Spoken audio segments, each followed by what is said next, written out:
Hard to leave the Baroque period without talking about counterpoint and fugues.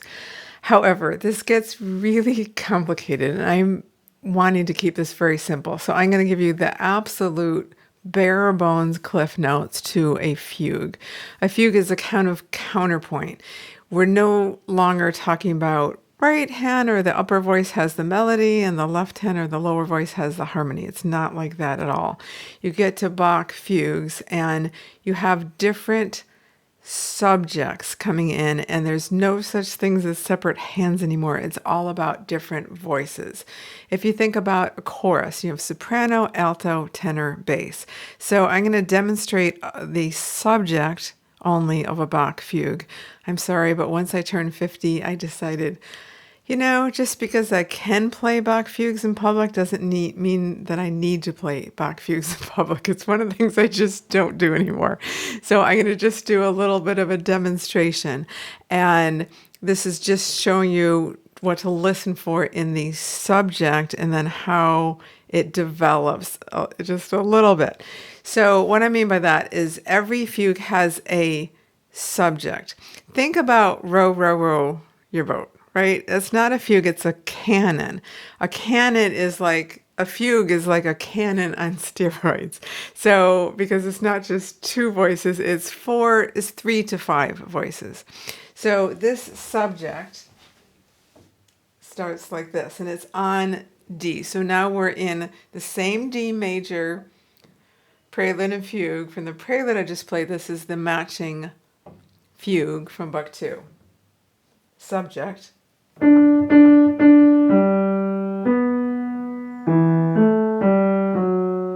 That's it. It's that simple. However, the subject comes in. There's a lot of theory to this, and I don't want to go into details, but it's up a fifth called on the dominant. That's all I'll say. So this is the D. If I go up 5 notes, D, E, F sharp, G, A. So now the second subject comes in on the A. So I'm going to go back to the first subject.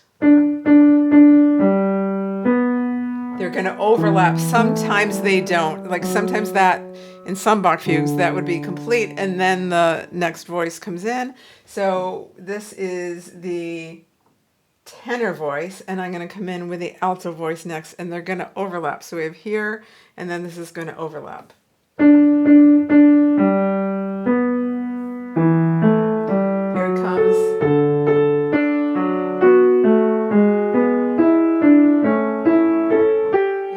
That one did complete that because Bach does it. Sometimes it's complete and sometimes it's not. Now I'm going to go with the upper voice, the soprano voice.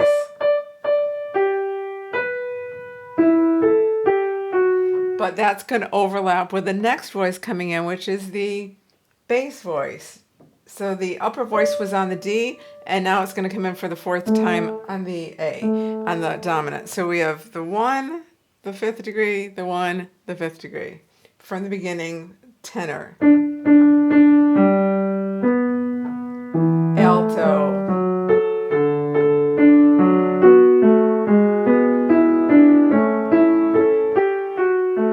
soprano, bass,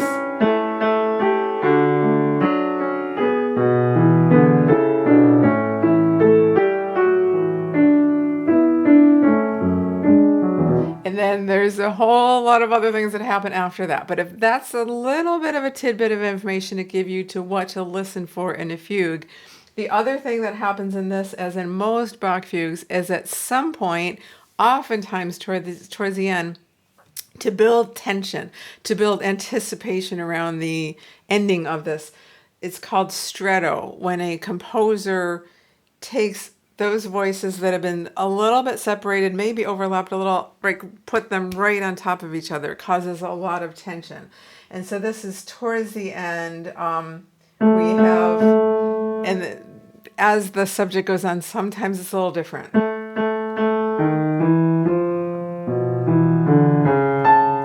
have that the alto, and it's going to come in on the soprano, then in the alto, and then in the tenor and the bass. And they're right on top of each other. You only have one beat in between.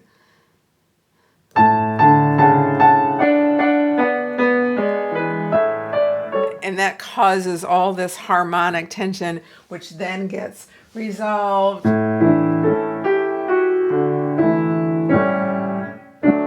that it ends. Really, that was just like the appetizer to fugues because it can get so complex. And when I said I don't perform them anymore, they're just challenging. They take a lot of thought process, a lot of focus, a lot of concentration. I love to play them in my own privacy. I love to listen to them. But hopefully that gave you a little bit of a taste to go listen to 48 or 24 or 2 of the Bach Preludes and Fugues of the 48.